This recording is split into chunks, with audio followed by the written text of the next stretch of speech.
The issue is a very simple one. For many years, when people tried to say that the Rebbe is Moshiach, the Rebbe got very upset and used some very strong language against it. And he even gave a reason. The reason you cannot say these things is because it turns people off from learning Chassidus. So, first of all, as long as that's true, that people get turned off from learning Chassidus, then you can't say it. And it's very true that people get turned off. Not only that they don't learn Chassidus, there are people who won't eat Lubavitcher Shchita because of this. If it's that black and white, then how could it be that so many people are not on that? Don't see that. The argument is, as far as I know, that of course the Rebbe is going to say no, but we have to insist until the Rebbe agrees. Just like the Rebbe said, no, I don't want to be a Rebbe. But Chassidim insisted, it took a year, and the Rebbe agreed. So the same thing with this. Of course, the problem with that is that when the Rebbe said, I don't want to be a Rebbe, he didn't say it's damaging or it's destructive or it's turning people off. Secondly, if you're pressuring someone to become a Rebbe, that's very different than pressuring a Rebbe. Like how many times people would say, the Rebbe should go to Israel and then Mashiach will come. And the Rebbe said, if I'm the Rebbe, then you do what I tell you, not... If I'm a Rebbe, then what do you think? So to say, pressure a Rebbe until he gives in, that's not kosher. So there's no comparison. The sad thing is, when you think about it, and somebody actually said this to me during the weekend. I spent the weekend with a bunch of... I was there. You were babysitting? I saw you. So I never saw you, because I never saw any babies. It was like, you kept them so quiet. Yeah, I saw you also. That's so cool. I was very happy to see a brother voucher there. How did you get the job? I have friends who are not vouched. Oh, goodness. You do? Yeah.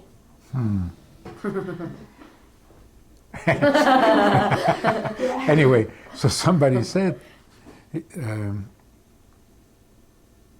that if the people who think that who insist that the Rebbe is Moshiach, but that's not really Moshiach. I said, yeah, and that's not really a Rebbe. So you end up, he's not really a Rebbe unless he's Moshiach, and he's not Moshiach because the whole thing is like you don't have Moshiach, you don't have a Rebbe, you have nothing. The simple fact is, what's going to happen when Mashiach comes? What are you going to do? You're going to know what to do? I imagine that it would become very chaotic, right? Everybody's going to be so excited and people get tumult and confused and they won't know where to go, what to do. So, what are we going to do when Mashiach comes? We'll ask the Rebbe. Like, why did that change all of a sudden? The big decision you ever made, you ask the Rebbe. When Mashiach comes, what should we do? Oh, I don't know. What do you mean you don't know? You'll ask the Rebbe and you'll do whatever he tells you.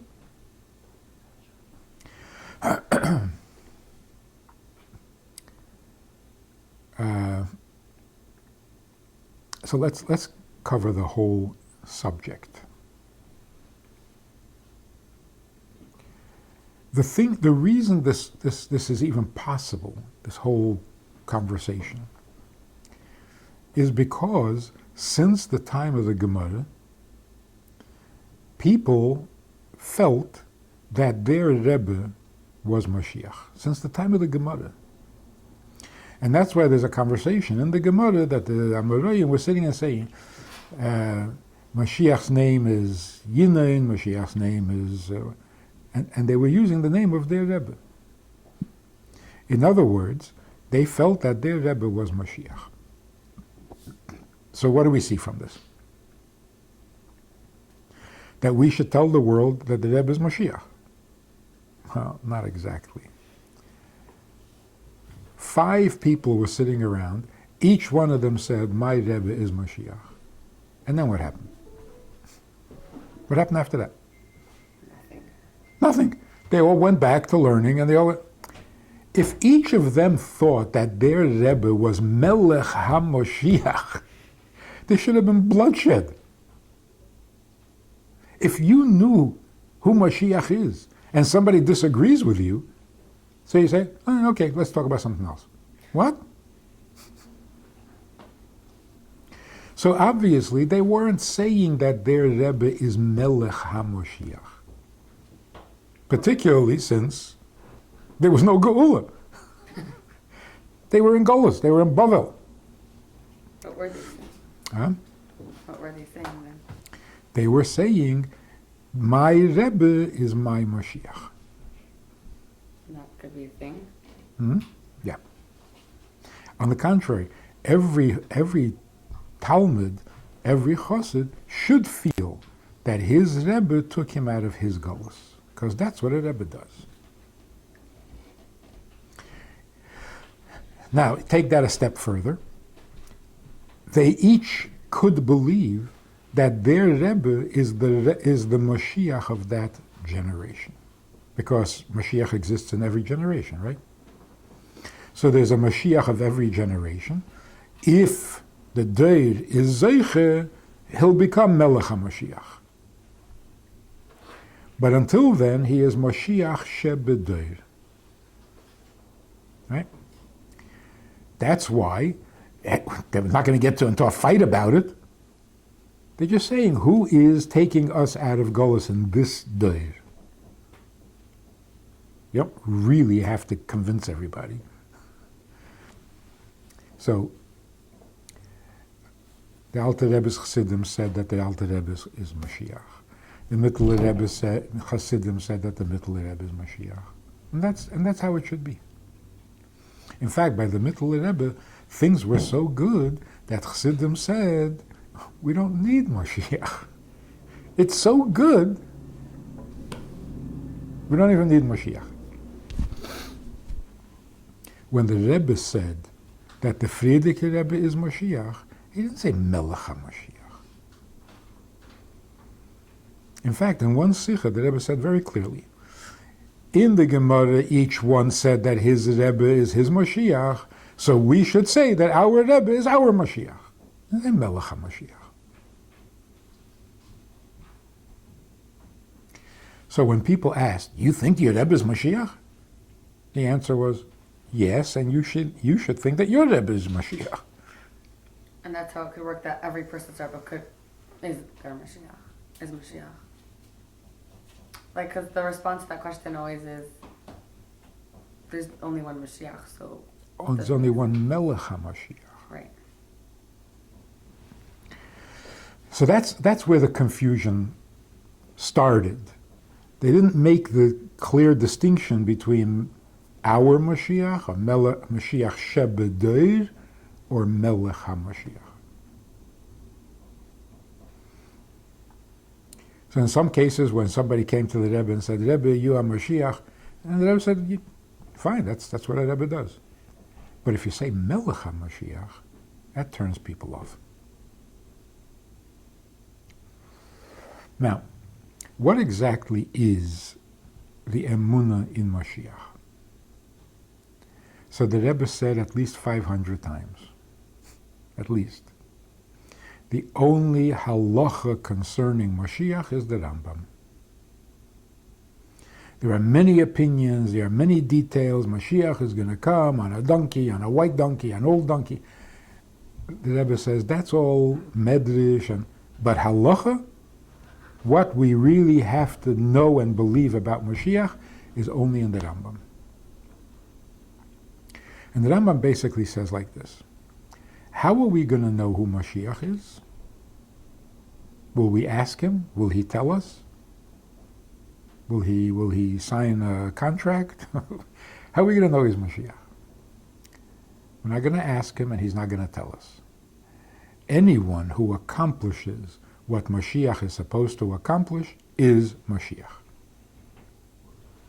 So how are we going to know he's Moshiach? If he takes us out of Golus, he's Moshiach. If he doesn't take us out of Golus, but says he's Moshiach, I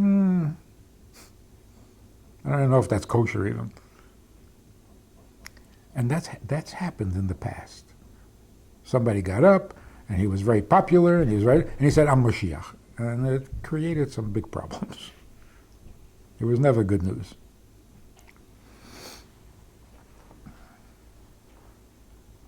So the Rambam actually brings an example. Bar Kochba was convinced, Rabbi Akiva was convinced that Bar Kochba was Mashiach. Why didn't he ask him?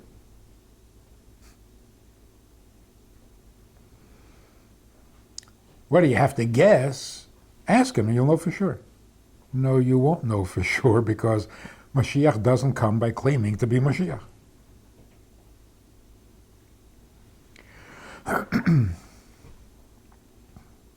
So firstly, you'll see, if you talk to people who are convinced that the Rebbe is Mashiach, ask them, wasn't the Rebbe against it? They'll say no. The Rebbe never said no. Which is like living in a different planet. Fake news. Another strange thing. They sang a song about the Rebbe being Mashiach by a Fabrengen, and the Rebbe got really upset and said, I really should walk out. But since that's not going to help anyway, so I'll finish the Fabrengen. Is there only one for bringing like that? I think, Because I saw a video where Achzem were singing Yachi. Maybe they cut it out or something. But oh, so here's my point. I asked somebody, what are you doing? The Rebbe said he would walk out. And you know what it means that he would walk out? That he would never Fabring again. It's not that I'll walk out now, punish you, and then I'll come back and Fabring next week. No. So the Rebbe says, but it's not going to help anyway. So I asked him, how can you...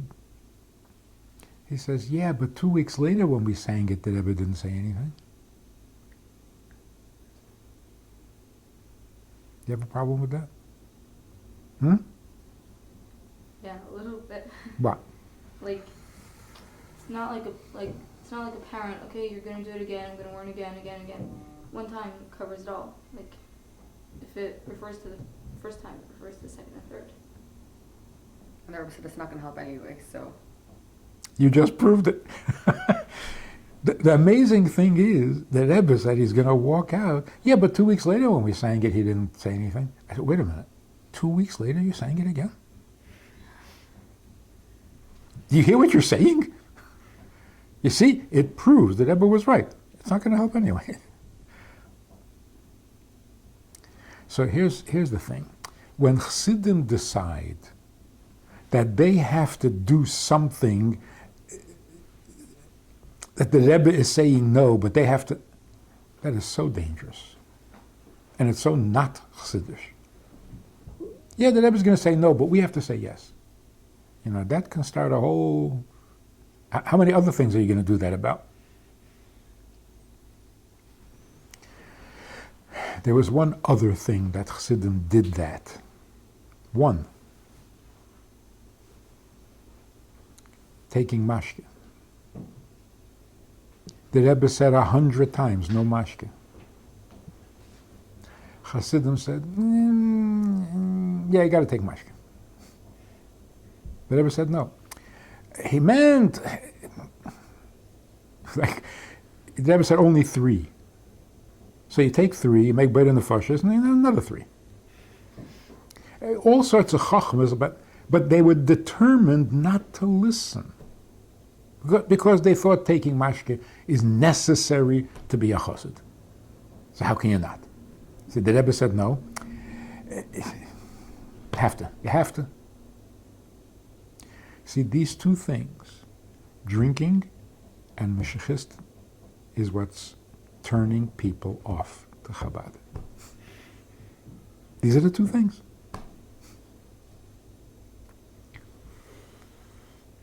The Mashiachism is turning all frum people off, and the drinking is turning all freie people off.